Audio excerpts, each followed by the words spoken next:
Hello everyone, welcome to the exam time. आज के इस वीडियो में हम एक बिज़नेस ऑर्गेनाइजेशन का एक छोटा सा टॉपिक आपके साथ डिस्कस करेंगे, रैशनलाइजेशन। कुछ छोटे छोटे टॉपिक्स हैं जो कि रह गए हैं या फिर वैसे टॉपिक्स हैं जो कि आपने कभी देखा नहीं होगा। देखो, आप कितने कंसेप्ट्स क्लियर करके जाओ या मैं आपको कितना भी वीडियोस प्रोवाइड कर दूँ, आपसे वहाँ कुछ ना कुछ तो नया पूछेगा ही, वो आपको एमसीक्यू के थ्रू कवर करना होगा। तो इस वीडियो में हम जानेंगे रैशनलाइजेशन होता क्या है और रैशनलाइजेशन के प्रिंसिपल्स कितने हैं। देखो, रैशनलाइजेशन से कुछ ज़्यादा आपसे डीप में नहीं पूछेगा। हाँ, अगर एमकॉम एंट्रेंस वाले देख रहे हैं तो आपसे डीप में पूछ सकता है, लेकिन बीकॉम एंट्रेंस वालों से बेसिक लेवल का पूछेगा कि रैशनलाइजेशन होता क्या है, क्या इसके मीनिंग है और क्या बेसिक कंसेप्ट्स हैं रैशनलाइजेशन के। तो इस वीडियो में हम रैशनलाइजेशन के बारे में सब कुछ जानेंगे, तो वीडियो लास्ट तक देखना आपके लिए बहुत ही इंपॉर्टेंट है। वीडियो स्टार्ट करने से पहले बता दूं, हमारा टेस्ट सीरीज़ लॉन्च हो चुका है। जो भी नए स्टूडेंट्स हैं या जो स्टूडेंट्स इंटरेस्टेड हैं हमारे टेस्ट सीरीज़ में या उन्होंने अपने सिलेबस को कंप्लीट कर रखा है, तो अब वो टेस्ट सीरीज़ प्रोग्राम से जुड़ सकते हैं। हमारे टेस्ट सीरीज़ के अंदर आपको कंप्लीट 11 यूनिट का टेस्ट मिलेगा unit wise, plus 7 full test आपको दिए जाएंगे। एक्स्ट्रा प्रैक्टिस के लिए एमसीक्यूज़ प्लस सारे यूनिट के आपको नोट्स दिए जाएंगे और साथ ही साथ आपको करंट अफेयर और इकोनॉमिक अफेयर्स के पीडीएफ फाइल्स, वीडियोस के अर्ली एक्सेस, आपके डाउट सॉल्व किए जाएंगे व्हाट्सएप ग्रुप में, और ये सब बहुत ही अट्रैक्टिव प्राइस में 400। ये नॉमिनल प्राइस है। आज के टाइम पे आपसे सब कोई बहुत ज़्यादा चार्ज कर रहे हैं। तो अगर आप इंटरेस्टेड हो हमारे टेस्ट सीरीज़ में तो आप इस दिए हुए नंबर पे कांटेक्ट कर सकते हो और इनरोल हो सकते हो और अपने प्रिपरेशन को बूस्ट दे सकते हो। तो चलिए हम मूव करते हैं अपने टॉपिक की तरफ।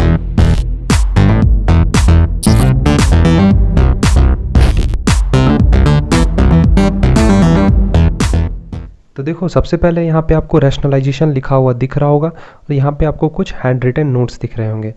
इसे पढ़ने से पहले हम सबसे पहले मीनिंग जान लेते हैं, रैशनलाइजेशन होता क्या है। देखो, वर्ल्ड इकोनॉमिक कॉन्फ्रेंस जेनेवा 1927 के अकॉर्डिंग रैशनलाइजेशन क्या है। रैशनलाइजेशन मेथड और टेक्निक है जो कि वेरियस ऑर्गेनाइजेशन अपने रिसोर्स के वेस्टेज को कम करने के लिए यूज़ करते हैं। मीनिंग कहे तो अगर कोई ऑर्गेनाइजेशन अपने रिसोर्स का फुलर यूटिलाइजेशन करने के लिए बहुत सारे मेथड्स और टेक्निक का यूज़ कर रहा है, तो वो क्या होगा, रैशनलाइजेशन। अब इसे पढ़ो, rationalization refers to the method and techniques of organization designed to secure the minimum waste of either effort or material, जिससे हमारा कम से कम वेस्टेज हो हमारे ह्यूमन रिसोर्स का, मैन पावर का और मशीनरी का। एक्चुअल में हमें रैशनलाइजेशन में यही देखना होता है। It includes the scientific organization of labour, standardization of both material and product, simplification of processes and improvement in the system of transport and marketing. हम रैशनलाइजेशन में देखते हैं कि हम अपने लेबर का कैसे ऑप्टिमम यूटिलाइजेशन ले सकते हैं, साथ ही साथ हम अपने रॉ मटेरियल्स का भी यूज़ अच्छे तरीके से लेने का देखते हैं। फिर हम कैसे अपने रिसोर्सेज के वेस्टेज को कम कर सकते हैं, ये हमें देखने के लिए मिलता है रैशनलाइजेशन के अंदर। अब एक चीज़ जानो, rationalization in industry was first discovered in Germany. Important है, याद रखना। After the world war the economy of the Germany was completely ruined. मतलब वर्ल्ड वॉर के बाद जर्मनी का इकोनॉमी जो था कम्प्लीटली क्राइसिस में जा रहा था। तो वेरियस एक्सपेरिमेंट्स किए गए और बहुत सारे रिसर्चर ने एक मेथड डेवलप किया जिसको कलेक्टिवली जाना गया क्या, रैशनलाइजेशन। यही है बेसिक हिस्ट्री रैशनलाइजेशन का। तो in German language rationalization is termed as rationalizing. It means new industrial philosophy. याद रखना, ये कुछ बेसिक की पॉइंट्स है जहाँ से आपसे एमसीक्यूज पूछे जा सकते हैं। देखो, मैंने कंसेप्ट बता दिया और रैशनलाइजेशन का हिस्ट्री बता दिया। अब आगे कुछ इसके ऑब्जेक्टिव्स और प्रिंसिपल्स भी देख लेते हैं जिससे हमें पूरी तरह से कंसेप्चुअल क्लैरिटी मिल जाए। अब देखो, ऑब्जेक्टिव समझो कि उद्देश्य क्या हो सकता है रैशनलाइजेशन का। अब देखो, जैसे कि मैंने आपको बताया कि रैशनलाइजेशन का बेसिक पर्पस होता है रिसोर्सेज का मिनिमम वेस्टेज हो। तो सबसे पहला इसका ऑब्जेक्टिव निकल कर आएगा एलिमिनेटिंग वेस्ट एंड इनएफिशिएंसी। जितने भी फालतू के काम हैं या अननेसेसरी आप जो भी काम कर रहे हो या रिसोर्सेज को फालतू का यूज़ कर रहे हो, उसको एलिमिनेट करो, कंप्लीटली टेक डाउन करो उसको। Traditions and unsystematic methods are replaced by the principles and method of a scientific character। जो भी आप पुराने मेथड्स यूज़ करते हुए आ रहे हो जिसमें कहीं ना कहीं ज़्यादा रिसोर्स का वेस्ट हो रहा है as compare to new method, और अनसिस्टमैटिक वे में जो आप काम करते हुए आ रहे हो उसको एलिमिनेट करो। किसके थ्रू? साइंटिफिक कैरेक्टर के through. Primary objective is to eliminate all type of wastage and inefficiency prevailing in any industry. मतलब आपका जो प्राइमरी ऑब्जेक्टिव होगा रैशनलाइजेशन का, वो जितने भी अननेसेसरी वेस्टेज आप कर रहे हो सबको एलिमिनेट कर दो, और कहीं ना कहीं इनएफिशिएंसी जो भी आपकी इंडस्ट्री में है उसको भी खत्म करो। फिर आता है इंश्योरिंग मैक्सिमम यूटिलाइजेशन या फिर ऑप्टिमम यूटिलाइजेशन ऑफ रिसोर्सेस। देखो रिसोर्सेस लिमिटेड होते हैं, साथ ही साथ वो स्कैर्स इन नेचर होते हैं, तो आप उसका जितना प्रॉपर यूटिलाइजेशन कर सकते हो उतना करो अपने अवेलेबल रिसोर्स का, तो ये ज़्यादा आपके लिए बेनिफिशियल होगा। अब समझो नेक्स्ट जो हमारा ऑब्जेक्टिव है, maximizing production. Rationalization aims at maximizing production by applying a rational and logical approach। आप rational मतलब जो सही में एग्जिस्ट करता हो, कुछ भी आप लॉजिक नहीं लगा के बैठ जाओगे, उसमें कुछ लॉजिक होना चाहिए उसके पीछे। This helps in lowering the cost and offering product to consumer at lower price. इससे क्या होगा, आपको बनाने में तो कम खर्चा आएगा ही, साथ ही साथ आपके कस्टमर को प्रोडक्ट्स बहुत ही कम प्राइस पे अवेलेबल होगा। फिर maximizing efficiency at minimum effort. देखो सारे जितने भी ऑब्जेक्टिव्स हैं सब एक दूसरे से इंटरलिंक्ड है। अगर आप कहीं ना कहीं अपने वेस्टेज का रिसोर्सेज कम करोगे तो आपका प्रोडक्शन इंक्रीज होगा, आपके कम खर्चे लगेंगे, फिर एफिशिएंसी भी बढ़ेगा, साथ ही साथ कम एफर्ट के। Efficiency affects the overall performance and profitability of an industry. Hence, rationalization seeks to improve efficiency of worker by improving working conditions. अगर आप अपने resources को अच्छे से यूज़ करोगे तो आपके ऑर्गेनाइजेशन में, आपके इंडस्ट्री में प्रॉफिटेबिलिटी भी बढ़ेगी, साथ ही साथ आपके जो वर्कर्स हैं उनको कहीं ना कहीं वर्किंग कंडीशन भी उनका बेटर होगा। अब आता है और भी कुछ छोटे छोटे पॉइंट्स है जिसको ऊपर से देख सकते हो आप। Simplifying marketing and distribution system, improving the quality of a product, establishing industrial stability. देख लो ये इंपॉर्टेंट है, इसीलिए मैंने यहाँ पे डीप में लिखा है। One of the basic objective of rationalization is to establish industrial stability in the nation.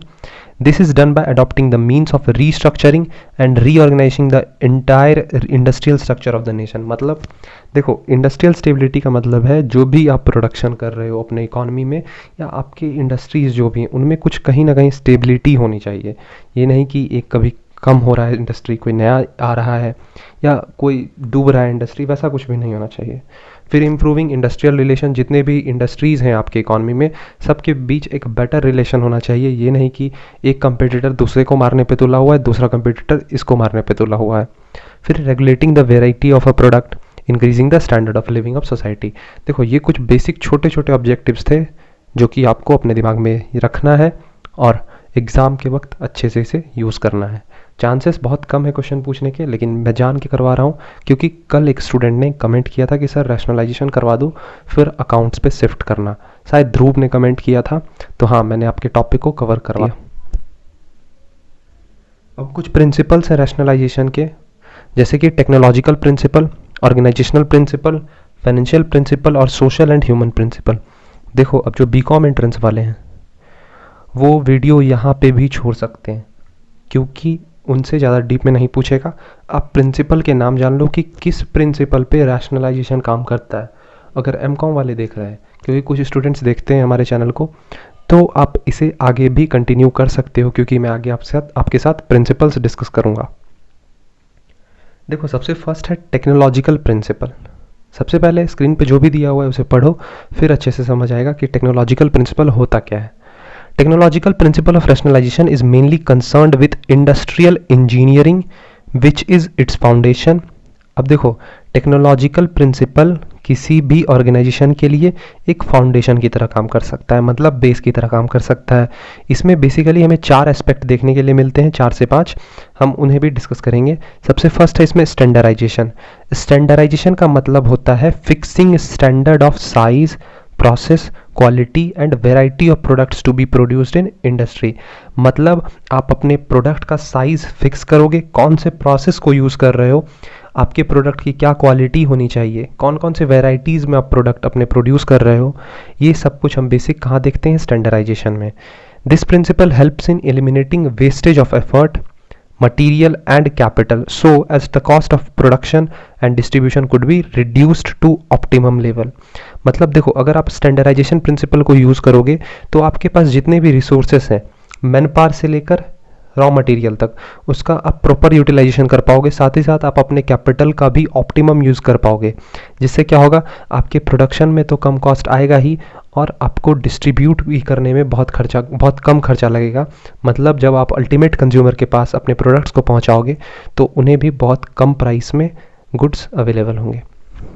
फिर आता है मैकेनाइजेशन। मैकेनाइजेशन का बेसिक मीनिंग कहे तो shifting from labour intensive to capital intensive. मतलब आप ह्यूमन पावर को छोड़कर शिफ्ट किस पे कर रहे हो, मशीनरीज पे, इक्विपमेंट्स पे। जितना हो सके मशीनरी का यूज़ करो, कहीं ना कहीं आपके रिसोर्सेज का वेस्टेज कम होगा। ये सेंस है मैकेनाइजेशन का। इंटेंसिफिकेशन। इंटेंसिफिकेशन क्या है, refers to the optimal use of available और existing machinery, equipment and organizational capability including labour. Intensification का मतलब है आपके पास जितने भी मशीनरीज हैं, इक्विपमेंट्स हैं, साथ ही साथ आपके पास जितने भी लेबर्स हैं, उनका आप ऑप्टिमम यूटिलाइजेशन लो। जितना यूटिलाइज कर सकते हो उतना करो। Specialization, it is concerned with the division of labour, allotment of products, segmentation of markets, grouping of activity among the firms within an industry। मतलब कि आप अपने वर्क को स्पेशलिटी के बेसिस पे डिवाइड करोगे, सेगमेंट्स में बांटोगे और ग्रुप करोगे कहीं ना कहीं अपने सारे वर्क को। सिंप्लीफिकेशन, कम्प्लेक्सिटी कम होगी सिंप्लीफिकेशन की वजह से, और मॉडर्नाइजेशन की तरफ भी आप शिफ्ट होगे। अब आता है ऑर्गेनाइजेशनल प्रिंसिपल। हमने टेक्नोलॉजिकल प्रिंसिपल डिस्कस कर लिया। ऑर्गेनाइजेशनल प्रिंसिपल क्या है, इसमें हमें ऑर्गेनाइजेशन से रिलेटेड कुछ बेसिक एस्पेक्ट्स देखने के लिए मिलते हैं। जैसे कि सबसे फर्स्ट है इंडस्ट्रियल कॉम्बिनेशन। मैंने आपको बताया था बिजनेस कॉम्बिनेशन क्या होता है, जस्ट वही है यहाँ पे इंडस्ट्रियल कॉम्बिनेशन। एक बिजनेस यूनिट दूसरे बिजनेस यूनिट के साथ जब मर्ज करते हैं उसे हम इंडस्ट्रियल कॉम्बिनेशन और बिजनेस कॉम्बिनेशन बोलते हैं। वर्क स्पेशलाइजेशन है। फिर मैचिंग सप्लाई विथ डिमांड। अपने आप सप्लाई को, जितना भी डिमांड आ रहा है आप अपने सप्लाई को उस डिमांड से मैच करोगे। साथ ही साथ कंट्रोल करोगे अपने entrance of the new units. मतलब न्यू यूनिट्स जितने भी आ रहे हैं मार्केट में, न्यू फर्म्स आ रहे हैं, उन पे कंट्रोल करोगे। नेक्स्ट प्रिंसिपल है इसमें financial principle. Financial principle generally आपके फाइनेंस से रिलेटेड रहता है। मतलब आपके पास जितने भी फंड्स अवेलेबल हैं उसका आप कैसे यूटिलाइज कर रहे हो, उससे इसका रिलेशन रहता है। तो proper financial management is essential for the success of rationalization movement. इसके अंदर जैसे कि आपको फाइनेंशियल प्लानिंग करने होते हैं कि मतलब आपके पास जो फंड्स हैं उसको आप कैसे यूज़ करोगे, कैपिटल स्ट्रक्चर होता है इसके अंदर। फिर फाइनेंशियल कंट्रोल भी हमें देखने के लिए मिलता है फाइनेंशियल प्रिंसिपल के अंदर। अब लास्ट है सोशल और ह्यूमन प्रिंसिपल।